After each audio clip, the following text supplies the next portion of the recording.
have a friend who lives here in Colonial Heights, not far from me. She is a very gifted artist and a teacher, and she works with children in a nearby city. Her partner is also a woman, and they have a child together who is not yet school age. So I asked her, why don't you look for a job closer to home so that you could eventually teach your own child and also teach my son, who adores her.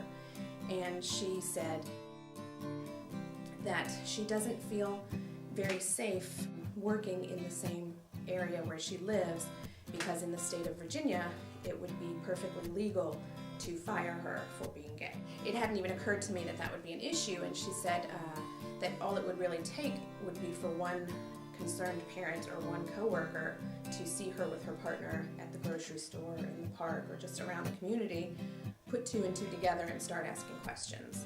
So this was very surprising to me. I hated that she was living in that kind of fear. Around the same time, the controversy with Chik-fil-A was going on, and there was a lot of bickering among friends about whether you should never go to Chik-fil-A again, whether it was okay to go occasionally.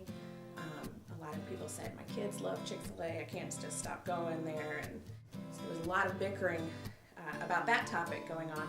Suddenly my Facebook news feed was full of stuff about Chik-fil-A, and I thought, there's got to be more to do with all of this energy and all of this passion around this issue than just bickering about it and being angry at your friends about, whether they eat there or not. So I decided to try to harness some of that energy, have a party with friends that I knew were equality-minded, and have it be a fundraiser for Equality Virginia. Once I had the idea, I was really excited about it, and I had a friend who had mentioned having a good copycat recipe for the Chik-fil-A sandwiches that everybody loves.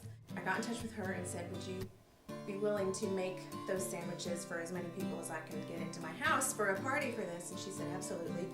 I'll bring over my deep fryer, no problem. And so from there, it was just a matter of making a Facebook invitation, inviting everybody I could think of who lived nearby and was equality-minded, and that was a lot of people. And on the invitation, I said we're going to have Chik-fil-Gay sandwiches. I was going to have waffle fries, just from the frozen food section, make coleslaw, serve lemonade, and have brownies for dessert.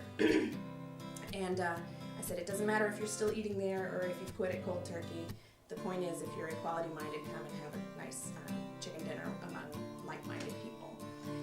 And I put in parentheses, don't bring anything except your checkbook because this is going to be a fundraiser for Equality Virginia. And I said that a good suggested amount for a donation would be $20. That would mean sending a check that we could be proud of. And some people brought a little less because times are tight. Some people brought more. And some people who couldn't even attend ended up sending checks because they're interested in the cause and wanted to help even if they couldn't be here.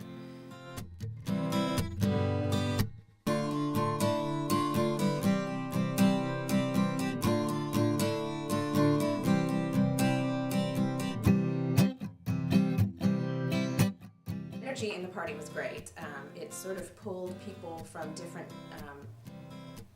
corners of my life together that maybe didn't necessarily know each other before that night, but knew that they had something in common because they were here to raise funds for Equality Virginia. So that was kind of nice. Everybody knew that they were starting off on that level and had that in common. And once I presented the petition to them and explained very briefly what that was, that started a whole new conversation.